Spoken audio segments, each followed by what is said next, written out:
ఎన్నికల యుద్ధానికి సై అంటూ రాప్తాడు రంకేస్తా ఉంది. తెలుగు తమ్ముళ్ల పౌరుషానికి ప్రజల మద్దతు తోడైంది. దీంతో పోట్ల గిత్తల్లా మా తమ్ముళ్ళు ఉరకలేసే ఉత్సాహంతో ముందుకు దూసుకుపోతున్నారు. ఇది పౌరుషం, పసుపు జెండా పౌరుషం. ఇది తెలుగుదేశం పార్టీ మీకు ఇచ్చిన ధైర్యం. ఇది పరిటాల రవీంద్ర నేర్పించిన పోరాటం. దీనికి తిరుగుండదు, ఎదురుండదు. అడ్డం వస్తే తొక్కుకుంటా పోతాం తప్ప నిలిపే సమస్య లేదు. ప్రజల కోసం, నమ్మిన సిద్ధాంతం కోసం తన ప్రాణాన్ని ఇచ్చిన నా సోదరుడు పరిటాల రవీంద్ర గారిని ఒకసారి స్మరించుకుంటూ ఆయన అనుబంధాన్ని ఒకసారి గుర్తు చేసుకుంటూ ఈ సభ మొదలు పెడుతున్నాను. తమ్ముళ్ళు, ఒక విషయం, మంచి మధ్యాహ్నం ఎవరు ఈ సాహసం చెయ్యరు.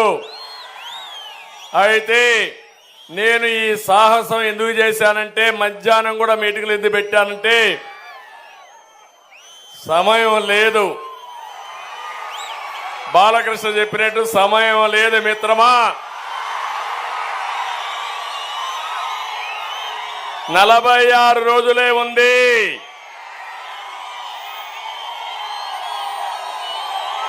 ఈ 46 రోజుల్లో మీరంతా ఈ రాష్ట్రాన్ని కాపాడే బాధ్యత మీ భుజస్కంధాల పైన పెట్టుకోవాలి. సిద్ధమా అని మిమ్మల్ని అడుగుతున్నా. నిన్ననే పలమనేరులో నేను ప్రారంభించాను ప్రజాగళం. నగరికి వెళ్ళాను, మదనపల్లికి వచ్చాను, ఈరోజు ఇక్కడికి వచ్చాను. మన ప్రజాగళం ఎక్కడ చూసినా సూపర్ డూపర్ హిట్ అవుతా ఉంది.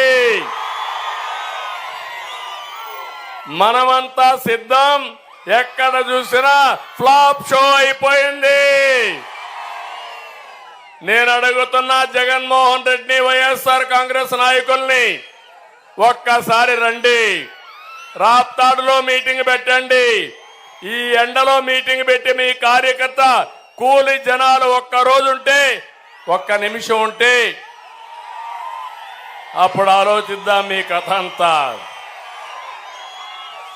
డబ్బులిచ్చి తాగించి బస్సులు పెట్టి బిర్యానీలు ఇచ్చి అయినా మనుషులు రావడం లేదు.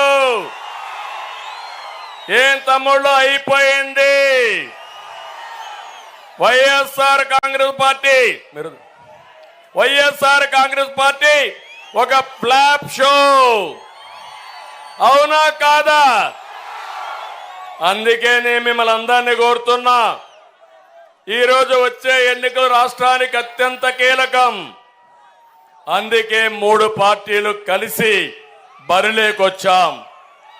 మేము కలిసింది మా కోసం కాదు, రాష్ట్రం కోసం, 5 కోట్ల ప్రజల భవిష్యత్తు కోసం కలిసాం.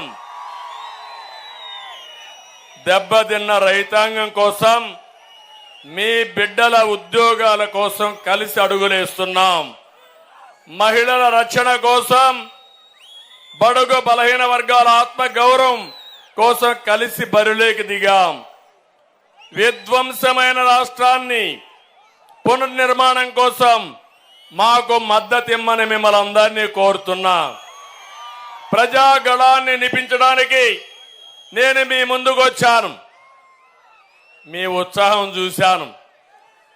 ప్రజా ప్రభుత్వం కోసం ప్రతి ఒక్కరూ ముందుకు రావాల్సిందిగా ఈ రాప్తాడు ద్వారా రాష్ట్ర ప్రజానికానికి విజ్ఞప్తి చేస్తున్నా. నిన్న వరకు బెదిరించారు, కేసులు పెట్టారు. ఇప్పుడు ఎవ్వరూ భయపడక్కర్లేదు. ఎన్నికల కమిషన్ వచ్చింది. ఒకటే చెప్తున్నా, మీ ప్రాణానికి నా ప్రాణం ఇచ్చి ప్రజాస్వామ్యాన్ని కాపాడుకుందాం. ప్రభుత్వం దిగాలి, జగన్ ఇంటికి వెళ్ళాలి, ఈ రాష్ట్రం బాగుపడాలి. అవునా కాదా అని మిమ్మల్ని అడుగుతున్నా.